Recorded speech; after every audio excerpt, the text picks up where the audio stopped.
On a hot day in August 1963, Dr. Martin Luther King Jr. delivered a speech that would define the civil rights movement and his legacy. This, of course, was his I Have a Dream speech, delivered on the steps of the Lincoln Memorial during the March on Washington for Jobs and Freedom.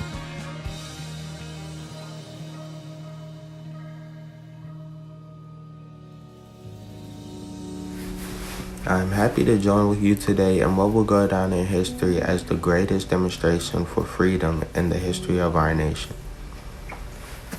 50 years ago, a great American in whose symbolic shadow we stand today signed the Emancipation Proclamation. This momentous decree came as a great beacon light of hope to millions of Negro slaves who had been seared in the flames of withering injustice. It came as a joyous daybreak to end the long night of their captivity.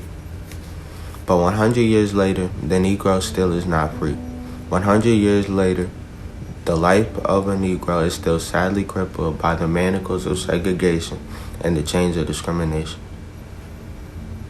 100 years later, the Negro lives on a lonely island of poverty in the midst of a vast ocean of material prosperity.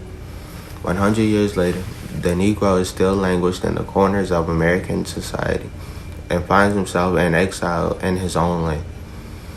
And so we've come here today to dramatize a shameful condition. In a sense, we've come to our nation's capital to cash a check. When the architects of our republic wrote the magnificent words of the Constitution and the Declaration of Independence, they were signing a promissory note to which every American was to fall heir. This note was a promise that all men, yes, black men as well as white men, will be guaranteed the unalienable rights of life, liberty, and the pursuit of happiness. It is obvious today that America has defaulted on this promissory note insofar as her citizens of color are concerned. Instead of honoring this sacred obligation, America has given the Negro people a bad check, a check which has come back marked insufficient funds. But we refuse to believe that the Bank of Justice is bankrupt.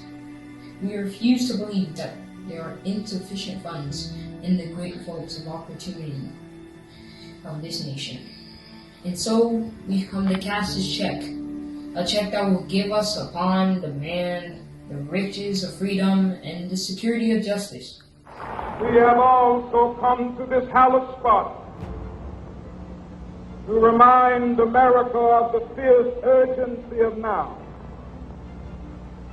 This is no time to engage in the luxury of cooling off or to take the tranquilizing drug of gradualism.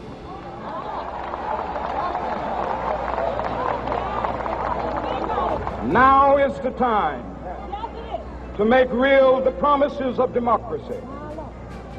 Now is the time to rise from the dark and desolate valley of segregation to the sunlit path of racial justice. Now is the time to lift our nation from the quicksands of racial injustice to the solid rock of brotherhood. Now is the time to make justice a reality for all of God's children. It would be fatal for the nation to overlook the urgency of the moment. This sweltering summit of the Negro's legitimate discontent will not pass until there is an invigorating autumn of freedom and equality. 1963 is not an end, but a beginning.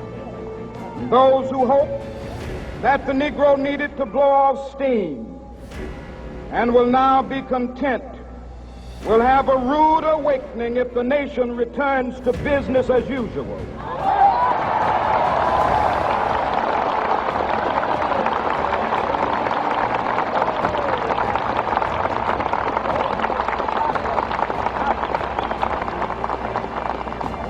There will be neither rest nor tranquility in America until the Negro is granted his citizenship rights. The whirlwinds of revolt will continue to shake the foundations of our nation until the bright day of justice emerges. But there is something that I must say to my people who stand on the warm threshold which leads into the palace of justice. In the process of gaining our rightful place, we must not be guilty of wrongful deeds. Let us not seek to satisfy our thirst for freedom by drinking from the cup of bitterness and hatred. We must forever conduct our struggle on the high plane of dignity and discipline.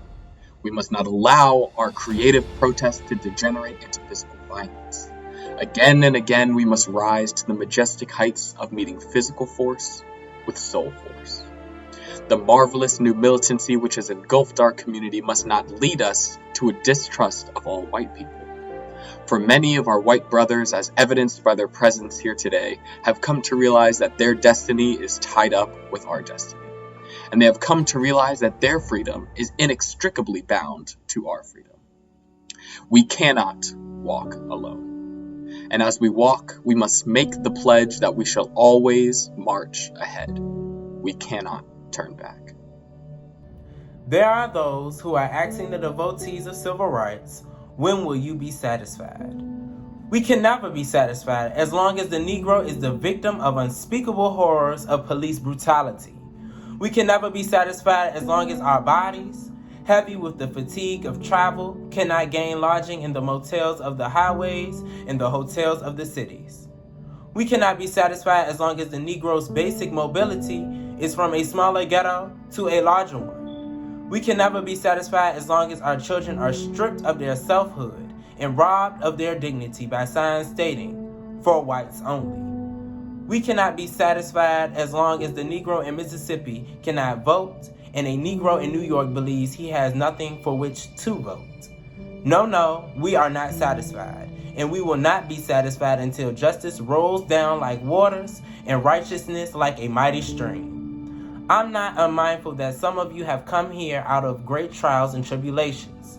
Some of you have come fresh from narrow jail cells, and some of you have come from areas where your quest for freedom left you battered by the storms of persecution and staggered by the winds of police brutality. You have been the veterans of creative suffering. Continue to work with the faith that unearned suffering is redemptive. Go back to Mississippi, go back to Alabama, go back to South Carolina, go back to Georgia, go back to Louisiana, go back to the slums and the ghettos of our northern cities, knowing that somehow this situation can and will be changed. Let us not wallow in the valley of despair. I say to you today, my friends. And so even though we face the difficulties of today and tomorrow, I still have a dream. It is a dream deeply rooted in the American dream. I have a dream that one day this nation will rise up and live out of the true meaning of its creed. We hold these truths to be self-evident, that all men are created equal.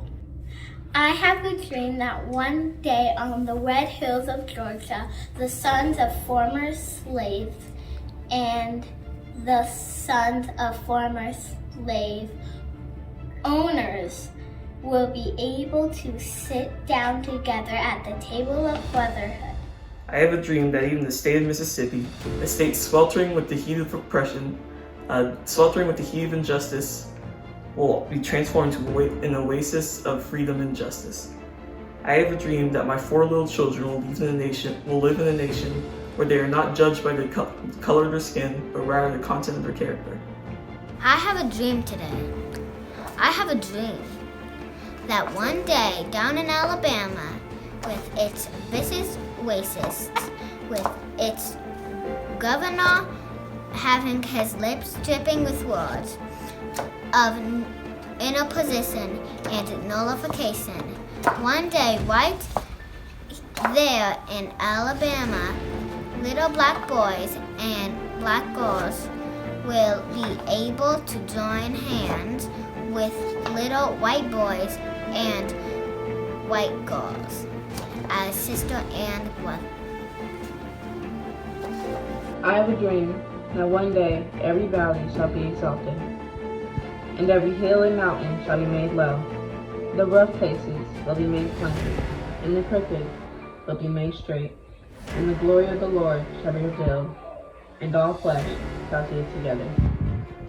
This is our hope, and this is the faith that I go back to the south with. With this faith, we will be able to hew out of the mountains of despair and stone of hope. With this faith, we will be able to transform the jangling discords of our nation into a beautiful sympathy of brotherhood. With this faith, we will be able to work together, to pray together, to struggle together, to go to jail together, to stand up for freedom together, knowing that we will be free one day. And this will be the day. This will be the day when all of God's children will be able to sing with new meaning.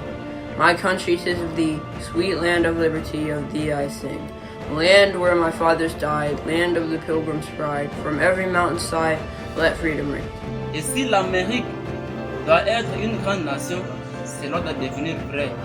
Et ainsi, laisser la liberté résonner depuis les collines prodigieuses de New Hampshire.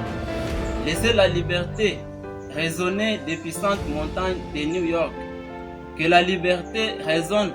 Let freedom ring from the hiding Alleghenies of Pennsylvania. Let freedom ring from the snow-capped Rockies of Colorado.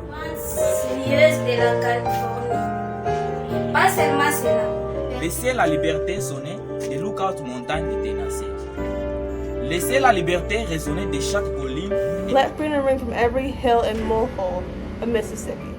From every mountainside, let freedom ring.